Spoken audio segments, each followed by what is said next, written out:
মুখোমুখি হওয়ার বাংলাদেশ শ্রীলঙ্কা প্রথম ওয়ানডে শনিবার।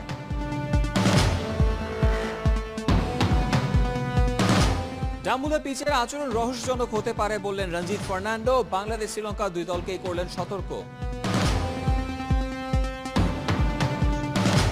ব্রাজিল অপ্রতিরোধ্য, সাউথ আমেরিকা বিশ্বকাপ।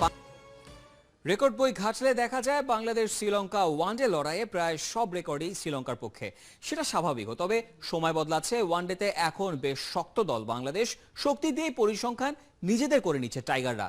এখনকার স্কোয়াড বিবেচনায় পরিসংখ্যান কতটা বাংলার পক্ষে? অতীত জয়গুলোই বা কি বার্তা দেয়? খুঁজে দেখার চেষ্টা করেছেন দেব চৌধুরী। যে বছর বাংলাদেশ টেস্ট মর্যাদা পেল সেবারই এশিয়া কাপ ঘরের মাঠে দ্বিতীয়বার। তার আগে 5 ম্যাচে কখনোই শ্রীলঙ্কাকে হারানো হয়নি। গোল্লা বুলবুলদের সাথে আস্তে আস্তে দলে এসেছেন মাশরাফি, আশরাফুল, শাহরিয়ার নাফিসরা।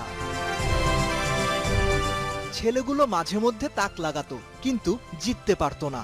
লঙ্কানদের সাথে টাইগারদের প্রথম জয় দুই দলের প্রথম ম্যাচের 20 বছর পর, এখন থেকে 11 বছর আগে বগুড়ায়। তারপর কেটেছে আরো 3 বছর। নতুনের পতাকা ওড়ানো টাইগারদের দ্বিতীয় জয় সাঙ্গা মাহেলাদের বিপক্ষে ঢাকাতে। ততদিনে তামিম, সাকিব, মুশফিককে পেয়ে গেছে বাংলাদেশ। বড় স্বপ্ন দেখার শুরুটাও সেখান থেকে। শ্রীলঙ্কার সাথে প্রথম জয় 16 ম্যাচ খেলে, দ্বিতীয়টা জিততে লেগেছে ঠিক অর্ধেক, 8 ম্যাচ। 3 নম্বর ম্যাচ জিততে দ্বিতীয় জয়ের অর্ধেক, 4 ম্যাচের ব্যবধান, সেটাও ঢাকাতেই 2012 এশিয়া কাপে। সবশেষ জয়টা 4 বছর আগে পাল্লেকেলেতে। শ্রীলঙ্কার মাটিতে ওটাই টাইগারদের একমাত্র জিত। সিরিজটা শেষ হয়েছিল সমতায়। 38 ম্যাচে সিংহদের সাথে টাইগাররা জিতেছে 4টা। গেল 4 বছরে অবশ্য লঙ্কানদের হারাতেই পারেনি বাংলাদেশ। এখনকার স্কোয়াড বিবেচনায় শ্রীলঙ্কার সাথে সবচেয়ে বেশি ম্যাচ খেলেছেন মুশফিক। সবচেয়ে বেশি রান তামিমের, একমাত্র সেঞ্চুরিটাও তারই। গড় বেশি সাকিবের। টপ 5 স্কোরারের লিস্টে আছেন মাশরাফিও। সৌম্য, সাব্বিররা লঙ্কানদের সাথে ম্যাচই খেলেছেন একটা করে। বল হাতে লঙ্কানদের সাথে অভিজ্ঞতা বেশি মাশরাফি, সাকিব আর রুবেলের।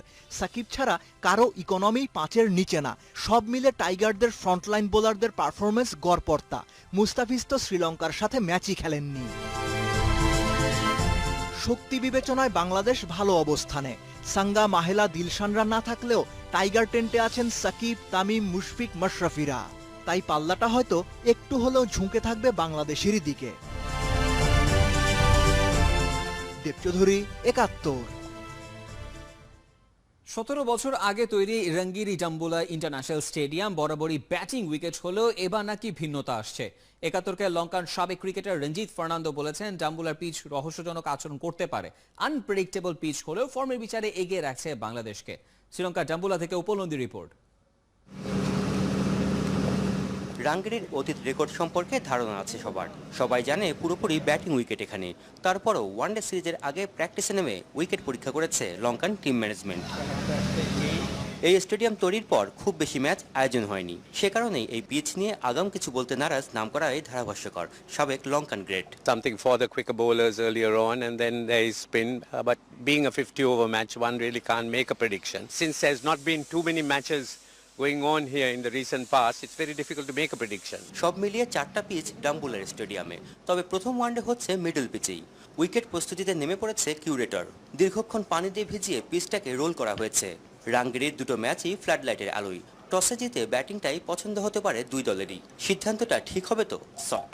At times there is a lot of blowing here, but at this time of day you don't get as much blowing. So again, a lot of those factors make a contribution to the way the ball behaves on these pitches. গেল December থেকে শ্রীলঙ্কা জাতীয় দলের manager রঞ্জিত, তার মতে one day সিরিজে favourite Bangladeshi. Bangladesh have a very strong lineup in their batting. They've got a lot of experienced players and some talented youngsters. Sri Lanka too have been playing well in the shorter formats, more recently more in the T20 format. Upal Nandi, 71, Dambulla, Sri Lanka. The ODI format.